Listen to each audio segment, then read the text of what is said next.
રાજકોટની અંદર જે હેલ્મેટની ફરજિયાત અમલવારી સરકારને ત્યાંના આગેવાનોની લડતના હિસાબે મોકૂફ રાખવી પડી. રાજકોટની પ્રજાને અભિનંદન છે, પરંતુ મારે સરકારને કહેવું છે, ગૃહમંત્રીને ખાસ કરીને કહેવાનું છે અને મુખ્યમંત્રીને, રાજ્યના હિતમાં કાયદો જો હોય તો એક જગ્યાએ ન હોય, એક શહેર માટે ન હોય, સમગ્ર રાજ્ય માટે હોય અને સમગ્ર દેશ માટે હોય. હેલ્મેટની ફરજિયાતી કોના લાભ માટે ફરજિયાત અમલવારી થાય છે એ પ્રજા હવે સમજી ચૂકી છે. કોઈ કંપનીઓના લાભ માટે કે પોલીસને માટે, સરકારને લાભ કરવા માટે, પ્રજાના લાભ માટે નહીં, પ્રજાની સુરક્ષા માટે નહીં. જો પ્રજાની સુરક્ષા માટે હોય તો સારા રસ્તા આપ્યા હોત સરકારે. કોઈ રસ્તો ગુજરાતમાં એવો નહીં હોય ખાડા વગરનો નથી.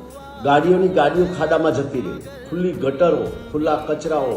જો પ્રજાની સુરક્ષા હોત તો સરકારે પહેલાં વિચાર્યું હોત કે સારા રસ્તા આપ્યા હોત. ત્યારબાદ જો અમલ કરાયો હોત તો એમ લાગતે કે પ્રજાની સુરક્ષા માટે છે, પણ સુરક્ષા માટે નહીં, માત્ર